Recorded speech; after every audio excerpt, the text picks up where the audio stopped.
Assalamualaikum warahmatullahi wabarakatuh. Alhamdulillahirabbil alamin. Assalatu wassalamu ala asyrafil anbiya'i wal mursalin wa ala alihi washabbihi ajma'in. Amma ba'd. Alhamdulillah kita bisa berjumpa kembali melalui video ini. Dan dalam kesempatan ini saya ingin membagikan tentang kurikulum pendidikan Islam. Yang mana ini merupakan salah satu unsur yang sangat penting dalam proses pendidikan dan juga pendidikan Islam tentu saja, selain unsur-unsur yang pernah kita bahas dalam video-video sebelumnya. Ya, jadi untuk mencapai tujuan pendidikan tentu kita perlu kurikulum. Nah, bagaimana kita memahami kurikulum? Tentu kita harus pahami dulu definisi kurikulum ya. Kita langsung saja.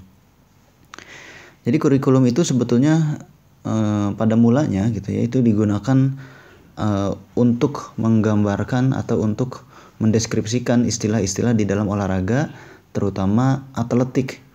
Jadi dulu di zaman Romawi di zaman Romawi itu istilah-istilah kurikulum itu atau bahasa aslinya di dalam bahasa Yunani itu kurir ya, itu digunakan sebagai istilah olahraga khususnya atletik ya.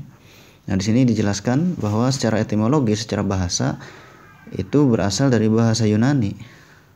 Kurikulum itu ya. Apa? Yaitu kurir. Kurir artinya pelari, orang yang berlari. Meskipun kemudian berkembang istilah kurir itu menjadi orang yang bertugas sebagai pengantar surat, pengantar paket kalau sekarang gitu ya. Nah, itu dulu kurir itu adalah orang yang berlari. Kemudian orang yang berlari itu bukan hanya berhubungan dengan olahraga, kan perkembangannya orang yang mengantarkan surat juga berlari zaman dulu itu. Sehingga disebutlah kurir itu orang yang mengantarkan surat. Kemudian orang yang mengantarkan barang juga sama. Ya. Sekarang orang yang mengantarkan paket juga disebut kurir. Nah, karena dia istilahnya gitu dalam tanda petik berlari mengantarkan barang atau mengantarkan surat dari pengirim kepada penerima. Nah, maka disebutlah kurir. Kemudian kurer atau kurare yang artinya tempat berpacu ya. Ini atau mungkin trek begitu ya. Rute bisa juga. Kemudian yang berhubungan dengan lintasan gitu. Jadi kan kalau dulu kalau lomba lari itu ya, kalau lomba lari itu kan ada lintasannya, ada treknya gitu ya. Nah, lintasan itulah yang disebut dengan kurare, atau kemudian berkembang menjadi istilahnya itu dijadikan sebagai dalam dunia pendidikan ya, dalam sistem pendidikan itu disebut sebagai kurikulum. Yang secara istilah berarti trek ya, atau sesuatu yang dijadikan lintasan gitu ya untuk mencapai tujuan. Atau secara detailnya kita bisa maknai kurikulum itu sebagai seperangkat program yang dijadikan sebagai pedoman dalam penyelenggaraan pendidikan demi tercapainya tujuan pendidikan. Nah, ini pedoman. Karena harus berdasarkan treknya tadi itu. Sesuai jalur lah istilahnya begitu. Sesuai jalur supaya tidak keluar atau supaya sampai kepada tujuannya gitu, garis finish lah gitu ya. Nah, seperti halnya misalnya kita punya tujuan mau ke suatu daerah, katakanlah Jakarta. Nah, dari Karawang ke Jakarta gitu ya, itu ada jalurnya atau ada jalannya ke sana, ada treknya lah gitu ya, ada treknya ya. Apakah itu treknya lewat trek tol atau lewat trek jalan provinsi misalnya gitu ya. Yang pasti itu kan ada treknya, sehingga menghantarkan seseorang dari tempat tujuan dari tempat dia berasal menuju ke tempat tujuan. Nah, itulah yang disebut sebagai kurikulum. Itu di dalamnya itu kan ada pedoman-pedomannya, ada rambunya sekitar, kemudian ada kendaraan yang akan digunakannya gitu ya, ada personilnya gitu ya, yang berjalan, yang diangkut atau yang menjalankan, yang apa istilahnya tuh, supirnya lah mungkin gitu ya. Nah, itu kan di dalamnya itu ada seperangkat program itu yang disebut sebagai program lah, kita kan begitu. Perangkat-perangkat yang ada di dalam dalam rencana menuju ke lokasi tujuan itu, istilahnya begitu. Nah, sehingga dalam bahasa Arab juga disebut sebagai manhaj atau jalan ya. Jadi dalam istilah pendidikan Islamnya disebut sebagai manhaj atau minhaj kurikulum itu. Kemudian kita juga mesti tahu apa yang terdapat di dalam kurikulum itu, apa saja yang ada di dalamnya. Karena yang berhubungan dengan kurikulum itu juga pasti berkaitan dengan pendidikan, karena di sini penyelenggaraan pendidikan ya, penyelenggaraan pendidikan. Jadi tidak lepas dari apa yang terdapat di dalam pendidikan itu sendiri. Apa saja? Yang pertama tentu saja tujuan pendidikan atau tujuan yang ingin dicapai. Kurikulum itu harus mengacu kepada hal yang disebut dengan tujuan. Apa yang ingin dicapai, maka disusunlah rencana ya. Disusunlah program. Seperti tadi rencananya mau ke Jakarta. Ditelusuri treknya, kemudian kendaraan apa yang digunakan, rambu-rambunya perlu dibuatkan karena untuk apa? Untuk keselamatan dan untuk menuju kepada tujuan itu gitu. Ya.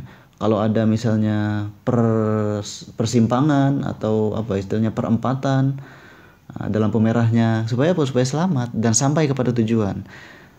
Maka kurikulum pun begitu. Kurikulum itu disusun harus memperhatikan tujuan yang ingin dicapainya. Dalam hal ini tujuan pendidikan. Ya, jadi jelas tujuan. Kemudian yang kedua, komponen kurikulum itu isi atau konten materi yang diprogramkan. Jadi kurikulum itu berisi program-program pendidikan ya. Program pendidikan ini tercakup di dalam kurikulum. Jadi jelas dalam menjalankan program pendidikan itu mau ngapain aja itu ada di dalam konten atau dalam isi kurikulum itu. Ya.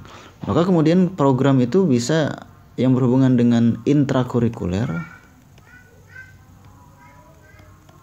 Intrakurikuler itu kalau di dalam pelaksanaan pendidikannya yang terutama dalam pendidikan formal gitu ya, intrakurikuler itu yang berhubungan dengan mata pelajaran ya, mata pelajaran IPA, IPS, kemudian kewarganegaraan misalkan begitu ya, bahasa, termasuk pendidikan agama Islam di dalamnya, PAI gitu. Nah, ini yang disebut sebagai intrakurikuler. Kemudian ada ekstrakurikuler yang menjadi tambahan atau ekstrakurikuler agak sulit menulisnya. Ini salah tadi, ini intrakurikuler ya. Kelebihan. Ada ekstrakurikuler di luar daripada intrakurikuler tadi yang memang itu juga menunjang kebutuhan belajar daripada peserta didik begitu.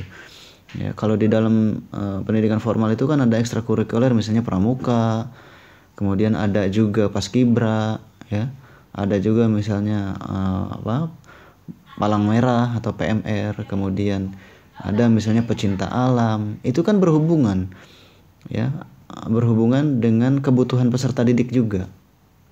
Sehingga di luar sistem kurikulum yang tadi formalnya itu ada mata pelajaran tertentu, untuk memenuhi kebutuhan tambahannya maka dibuatlah ekstrakurikuler tadi itu. Itu juga masuk ke dalam konten atau isi dari program pendidikan. Kemudian yang ketiga, komponen kurikulum yang mesti ada itu adalah media yang digunakan untuk proses pembelajaran atau umumnya pendidikan begitu ya. Ini berhubungan dengan sarana prasarana, sarpras. Harus ada karena itu menjadi penunjang dalam proses pendidikan gitu ya. Ada gedungnya gitu ya, dalam lembaga pendidikan yang diformalisasi kan gitu. Ada gedungnya atau ada bangunannya kan gitu. Ada perangkat-perangkat yang digunakan untuk proses pendidikan itu gitu ya. Itu media. Kemudian ada yang disebut sebagai strategi ya, komponen kurikulum berikutnya. Strategi itu adalah siasat lah, dalam bahasa Arabnya as-siyasah, atau cara yang digunakan untuk menjalankan kurikulum itu. Atau bisa juga cara yang digunakan untuk mencapai tujuan, ya sama gitu. Itu strategi. Termasuk di dalamnya itu adalah ada pendekatan, kemudian ada metode sudah pernah saya sampaikan dalam video-video sebelum. Kemudian ada lagi misalkan model gitu ya. Ini termasuk ke dalam strategi untuk mencapai tujuan ya, tujuan pendidikan. Itu tercakup di dalam kurikulum itu ya. Kemudian kurikulum itu ya terdapat proses pembelajaran itu sendiri. Proses pembelajaran yang merupakan bagian dari program pendidikan gitu ya. Dan proses pembelajaran ini merupakan bagian dari kurikulum juga. Nah, kalau ada track tapi tidak dijalankan, proses perjalanannya kan tidak akan mencapai tujuan gitu ya. Maka proses pembelajaran ini harus dijalankan. Ini merupakan aktualisasi dari strategi ini. Strategi sudah dirancang, tinggal dilaksanakan, tinggal dijalankan ya. Kemudian memanfaatkan media atau sarana prasarana. Yang dijalankannya juga berhubungan dengan isi atau konten ya. Itu. Jadi ini saling terikat satu sama lain. Ada hubungan yang erat gitu ya. Dan kemudian yang terakhir komponen dari kurikulum adalah evaluasi. Karena kurikulum ini bukan sesuatu hal yang tidak bisa dirubah. Kurikulum itu sangat memungkinkan untuk dirubah ya. Bahkan sifatnya itu atau salah satu prinsip dari kurikulum itu harus menyesuaikan diri dengan kebutuhan. Disebutnya fleksibel gitu ya. Maka evaluasi ini dilakukan dalam rangka meninjau kurikulum itu apakah sudah tepat ataukah perlu pengembangan lagi, perlu diperbaiki. Nah, itu adanya dalam komponen kurikulum ini yaitu evaluasi. Begitu ya. Dan kemudian dari evaluasi ini menghasilkan catatan-catatan, dan catatan-catatan inilah yang akan menentukan apakah kurikulum ini bisa diterapkan kelanjutannya begitu ya, atau diganti atau dikembangkan dan lain sebagainya. Termasuk barangkali di dalamnya evaluasi ya, evaluasi pembelajaran, evaluasi program pendidikan dan lain-lain. Nah, tetapi komponen kurikulum secara umum gitu ya, ini semuanya bisa prinsip evaluasi itu evaluasi terhadap komponen atau terhadap konten kurikulum ataupun evaluasi terhadap kurikulum itu sendiri gitu ya.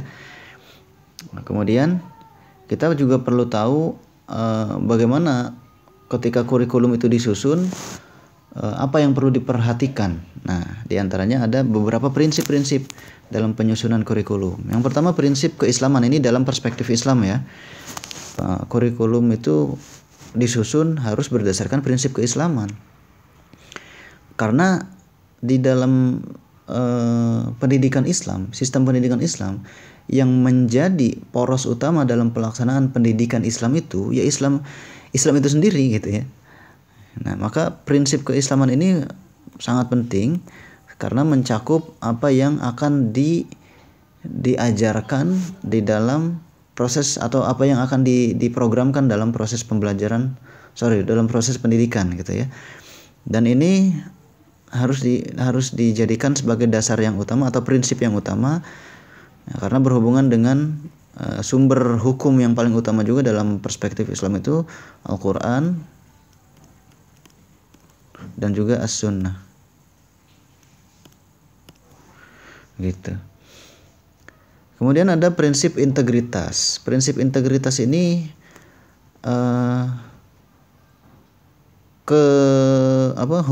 saling keterhubungan antara unsur-unsur dalam pendidikan itu. Misalnya integritas itu hubungan antara tujuan pendidikan dengan kontennya tadi gitu ya. Tujuannya mau menjadikan manusia itu misalnya manusia yang berakhlak mulia ya, maka konten yang diberikan kepada peserta didik itu adalah yang berhubungan dengan akhlak itu tadi ya. Nah, itulah yang disebut dengan integritas. Materinya berhubungan dengan tujuan. Kemudian media yang digunakan juga menunjang itulah integritas. Kemudian metode yang digunakan juga sesuai dengan materinya, sesuai dengan ketersediaan sarana prasarananya, begitu ya. Sesuai juga dengan kompetensi dari pendidiknya, maka keterhubungan satu unsur dengan unsur lain ini yang disebut sebagai prinsip integritas. Kemudian prinsip relevansi. Prinsip relevansi ini adalah prinsip yang memperhatikan sisi-sisi keberhubungan gitu ya. Kalau tadi keberhubungan satu unsur dengan unsur lain, kalau relevansi ini keberhubungan antara kebutuhan peserta didik dengan materi yang diajarkan atau dengan konten yang terdapat di dalam program pendidikan itu. Maka kurikulum itu harus mengakomodir gitu ya. Harus relevan, isi kurikulum itu harus relevan dengan kebutuhan. Misalnya sekarang dunia lah begitu ya. Dunia itu sedang membutuhkan misalnya tenaga kerja yang ahli di bidang otomotif misalnya begitu ya. Maka kurikulum itu harus menyediakan program-program yang berhubungan dengan kebutuhan itu. Nah, itulah yang disebut dengan relevan gitu ya. Jadi apa yang terdapat di dalam kurikulum itu relevan dengan dunia nyata, kira-kira begitu. Dengan kebutuhan dunia. Nah, misalnya dalam mencapai tujuan atau dalam pendidikan itu tujuannya misalnya mampu memahami prinsip-prinsip keislaman ya dalam pendidikan Islam itu. Mampu melaksanakan nilai-nilai keislaman lah gitu ya. Maka dalam penyusunan kurikulum itu harus disesuaikan dengan tujuan. Itu kan tadi integritasnya ya. Ini saya supaya bisa membedakan antara integritas dengan relevansi ya. Itu kan tadi tujuan dengan materi, dengan konten. Maka untuk mencapai itu, kebutuhan peserta didik adalah harus menguasai ilmu-ilmu keislaman itu. Ya, salah satunya misalnya apa? Mampu membaca dan memahami nas-nas Al-Quran ataupun hadis. Maka kontennya atau dalam pelaksanaan program pendidikan itu disusunlah dalam kurikulum itu program-program yang menunjang ke sana. Misalnya membaca Al-Quran, memahami Al-Quran. Nah, itu relevansi. Ya. Jadi berhubungan juga dengan integritas dan berhubungan juga dengan tujuan. Kemudian prinsip fleksibilitas yang tadi sempat saya singgung sedikit. Jadi fleksibilitas itu kelenturan ya. Atau sangat menyesuaikan gitu ya, sangat menyesuaikan dengan keadaan, dengan kebutuhan. Karena kurikulum itu kan tadi disusun dengan berdasarkan kebutuhan. Nah, kebutuhan manusia itu kan berkembang ya. Dulu misalnya orang-orang itu dalam proses pendidikan atau dalam program pendidikannya itu lebih mengarah kepada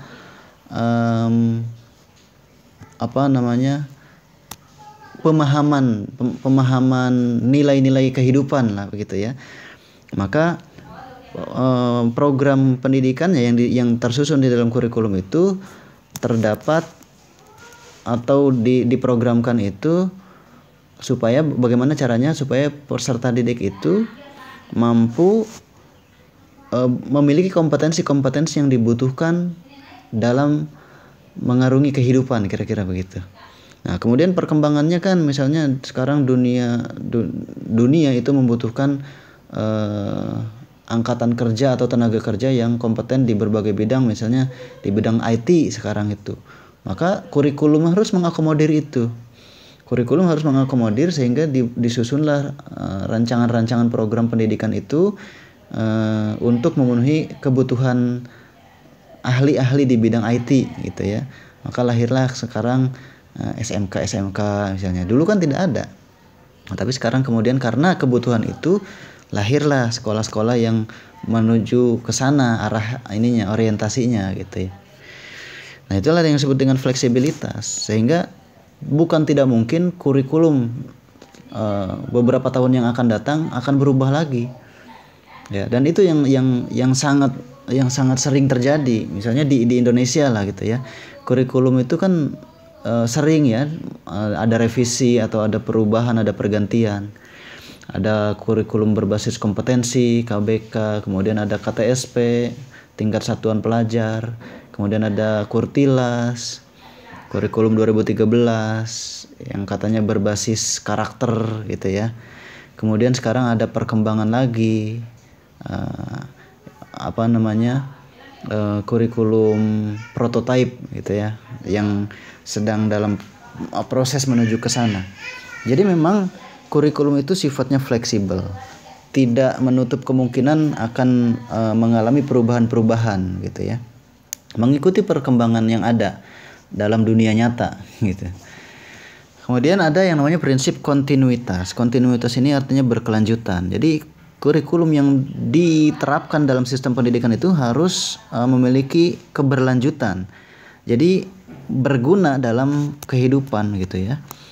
Nah, ini karena harus disusun berdasarkan kebutuhan itu. Kemudian kontinuitas juga bisa dimaknai sebagai keberlanjutan antar jenjang. Itu ya. Jadi saling berhubungan antar jenjang itu. Saling berkelanjutan. Kemudian ada yang namanya prinsip efektivitas. Supaya tujuan itu tercapai dengan baik, maka harus disusun program-program yang efektif. Seperti halnya tadi, analoginya jelas. Kita punya tujuan menuju ke Jakarta, maka supaya efektif, bagaimana kita tentu saja harus pilih trek yang lebih cepat bisa menghantarkan kita menuju lokasi tujuan. Kendaraan yang digunakan harus menunjang supaya lebih cepat atau sampai dengan selamat ke tujuan, gitu ya. Kemudian pentingnya rambu-rambu di dalam perjalanan itu juga perlu diperhatikan. Jangan-jangan karena ingin cepatnya gitu ya, sampai rambu-rambu yang ada di jalan itu tidak diperhatikan. Ya, kecepatannya, akselerasinya terlalu cepat gitu ya, sehingga membahayakan. Nah, itu kan ada aturannya. Nah, efektivitas itu tadi bagaimana caranya supaya bisa sampai kepada tujuan itu dengan baik. Gitu ya, bukan hanya sekedar cepat tapi dengan baik ya. Kalau cepat tapi tidak selamat kan tidak tercapai juga tujuannya ya, tidak bisa dikatakan sebagai berhasil ya. Bagaimana caranya cepat dan selamat gitu. Jadi tidak asal menyusun program, harus efektif, efisien juga. Kemudian prinsip keseimbangan.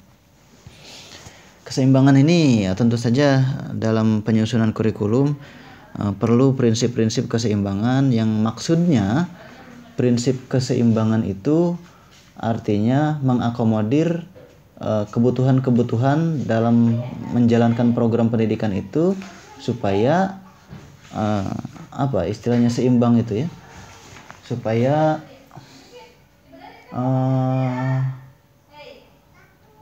potensi peserta didik itu bisa optimal secara seimbang gitu ya, tidak hanya menitik beratkan pada satu potensi saja, jadi seimbang. Karena kan sekarang kebutuhannya itu multi ya, tidak hanya berporos pada satu potensi. Kita sudah belajar atau sudah pelajari potensi-potensi yang perlu dikembangkan dalam diri peserta didik itu ya. Dan kesemuanya itu penting. Jadi tidak boleh dalam program atau dalam kurikulum itu hanya mengembangkan satu sisi potensi saja.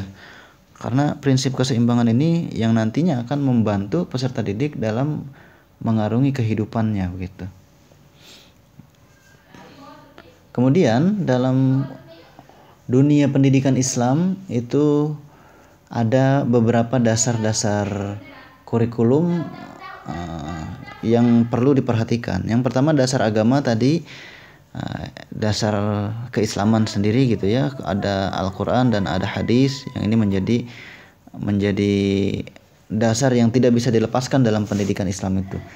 Harus ada itu ya.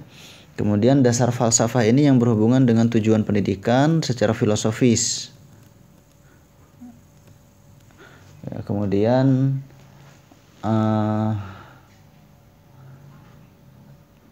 dasar psikologis itu artinya landasan dalam perumusan kurikulum itu yang memperhatikan sisi-sisi perkembangan peserta didik. Ya, ini memperhatikan perkembangan peserta didik secara psikologis. Ya, peserta didik itu kan perlu diperhatikan karena perkembangan setiap manusia itu kan memiliki tahapan-tahapannya. Oleh karena itulah di dalam sistem kurikulum atau di dalam sistem pendidikan itu ada jenjang-jenjang pendidikan, mulai dari yang dasar, kemudian menengah, kemudian pendidikan tinggi gitu ya. Itu ada tahapan-tahapannya dan itu memperhatikan aspek psikologis, maka ada dasar psikologis ini. Gitu. Jadi yang diutamakan atau yang diperhatikan dalam hal ini ya perkembangan peserta didiknya. Kemudian dasar sosial. Dasar sosial ini yang berhubungan dengan kebutuhan di level sosial atau di tingkat kebutuhan masyarakat, kebutuhan bermasyarakatnya maksud saya. Ya, ini juga perlu diperhatikan. Kemudian dasar organisatoris. Artinya apa? Yang dasar ini memberikan landasan dalam penyusunan bahan proses pembelajaran atau proses pendidikan beserta penyajiannya, ya. Jadi kan dalam proses pendidikan atau yang lebih sempitnya misalkan dalam proses pembelajaran itu perlu diorganisir apa yang bisa menghantarkan peserta didik pada tujuan itu kan perlu diorganisir gitu ya. Maka dasar organisatoris ini harus diperhatikan supaya lebih mudah gitu ya. Supaya lebih mudah mencapai tujuannya. Itu penting sekali.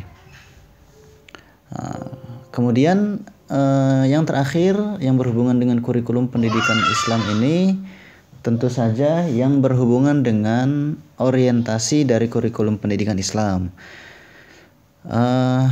Apa saja orientasinya? Yang pertama, orientasi pelestarian nilai. Ini adalah inti dari program pendidikan di dalam pendidikan Islam juga sama ya. Karena inti dari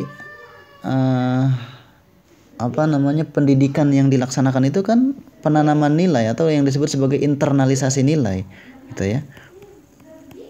Internalisasi. Nah, internalisasi nilai ini ya perlu di dalamnya itu ada pelestarian nilai. Nilai yang diajarkan dari zaman dulu, zaman Rasul ya dalam pendidikan Islam. Dari zaman Rasul sampai sekarang itu kan nilainya sama. Karena apa? Karena ada pelestarian nilai. Sehingga nilai yang diajarkan pada peserta didik sampai nanti sekalipun, sampai akhir zaman lah katakan begitu ya, itu juga sama dengan apa yang diajarkan, nilai-nilai itu sama dengan apa yang diajarkan sekarang atau bahkan sama dengan apa yang diajarkan yang diinternalisasikan sejak zaman Rasul. Itulah yang disebut sebagai orientasi pelestarian nilai. Ya, jadi nilai-nilai Islam itu yang tetap gitu ya. Sehingga perlu dilestarikan. Kemudian selanjutnya orientasi kurikulum pendidikan Islam itu adalah orientasi pada peserta didik. Nah, ini peserta didik ini yang menjadi poros dalam pendidikan Islam ya. Karena apa yang diberikan dalam program pendidikan itu adalah berdasarkan kebutuhan peserta didik. Objek dalam pendidikan itu kan peserta didik, sehingga yang harus diperhatikan itu porosnya adalah peserta didik. Sehingga tadi fleksibilitas kurikulum pendidikan juga berdasarkan kebutuhan peserta didik yang mana mereka akan digunakan dalam tanda petik gitu ya, digunakan dalam dunia nyata, atau peserta didik itu sendiri yang menggunakan apa yang telah didapatkannya dalam proses pendidikan, menggunakan nilai-nilai yang telah didapatkan melalui proses pendidikan itu. Misalnya nilai akhlak didapatkan dalam proses pendidikan, nah itu akan digunakan oleh peserta didik dalam menjalani kehidupan. Nah itulah artinya orientasi itu setelah pelestarian nilai ya tentu saja pada orientasi itu harus berporos pada peserta didik gitu. Bukan pada kepentingan lembaga, bukan. Justru lembaga itulah yang menjadi pelayan dalam tanda petik bagi peserta didik. Harus menyediakan layanan-layanan pendidikan gitu ya. Ada intrakurikuler, ada ekstrakurikuler, itu kan dalam rangka melayani peserta didik gitu. Kemudian yang ketiga, Kurikulum pendidikan Islam itu harus berorientasi pada pengembangan iptek, yang kemudian ini juga bisa membantu peserta didik dalam memenuhi kebutuhan, ya, kebutuhan apa? Kebutuhan nilai tadi itu. Ya, sekarang kan iptek itu semakin berkembang, ya, yang mana di zaman sekarang itu tidak sama seperti zaman dulu. Maka iptek yang akan pada masa yang akan datang itu juga akan jauh lebih canggih, akan jauh lebih modern, akan jauh lebih maju, akan jauh lebih berkembang ketimbang sekarang. Maka pendidikan, termasuk pendidikan Islam itu harus berorientasi pada pengembangan iptek. Jangan sampai pendidikan Islam itu hanya sebagai pengekor, penikmat kemajuan iptek yang dikembangkan oleh pendidikan ala orientalis, gitu ya. Jadi harus maju pendidikan atau ilmu pengetahuan umat Islam itu, yang nantinya akan bermanfaat bagi peradaban. Ya, pada akhirnya semua manusia itu akan merasakan pengembangan iptek itu. Perkembangan-perkembangan yang terjadi itu akan dirasakan oleh semua. Itu. Maka umat Islam ini perlu juga menjadi sosok yang berperan dalam pengembangan iptek. Itu. Kemudian yang terakhir, orientasi kurikulum pendidikan Islam itu juga harus berdasarkan social demand atau kebutuhan sosial. Jadi prinsip-prinsip pendidikan itu ini hampir sama seperti prinsip ekonomi, ya. Prinsip ekonomi itu kan based on demand, ada supply, ada demand. Jadi apa yang diadakan atau apa yang disediakan di pasaran itu adalah berdasarkan kebutuhan masyarakat, kan begitu. Ya. Dan begitupun dalam dunia pendidikan, apa yang disediakan dalam kurikulum itu harus sesuai dengan kebutuhan, karena tadi ada prinsip relevansi, ya. Maka orientasinya social demand, kebutuhan masyarakat, kebutuhan sosial, kebutuhan umat, gitu ya. Maka pendidikan Islam juga harus secara sistem, ya, atau secara kurikulum itu harus bisa menyediakan kebutuhan, gitu ya. Kalau tidak memenuhi kebutuhan, maka pendidikan Islam ini akan ditinggalkan lama-lama, ya. Dianggapnya tidak relevan lagi, gitu. Maka untuk melestarikan pendidikan Islam dan melestarikan nilai-nilai Islam itu perlu menjawab tantangan zaman dan perlu menyuplai. Nah, ini supply on demand, gitu kan, dalam prinsip ekonomi. Dan dalam prinsip pendidikan pun sama, supply on demand. Penyelenggara pendidikan itu harus menyediakan apa yang dibutuhkan oleh pasar, gitu. Banyak misalnya lembaga-lembaga yang dalam misalnya ini, ya, mohon maaf, bangkrut lah misalnya, gitu ya. Lembaga pendidikan itu bangkrut. Nah, kenapa dia bangkrut? Lembaga itu bangkrut bisa jadi faktor utamanya adalah karena kegagalan dalam menyediakan kebutuhan, ya. Sama seperti pabrik. Pabrik itu bisa bangkrut karena pasar mungkin tidak membutuhkan produknya lagi, atau dia gagal memenuhi kebutuhan pasar. Nah, lembaga pendidikan pun seperti itu. Kalau dia gagal memenuhi kebutuhan masyarakat dalam hal pendidikannya, begitu ya, maka dia akan bangkrut, akan ditinggalkan, dan kemudian ya mungkin hanya tinggal nama dan bangunannya saja. Ya, kira-kira itu. Sehingga orientasi pada social demand ini menjadi sesuatu hal yang mutlak dalam kurikulum pendidikan Islam. Apa yang dibutuhkan oleh masyarakat?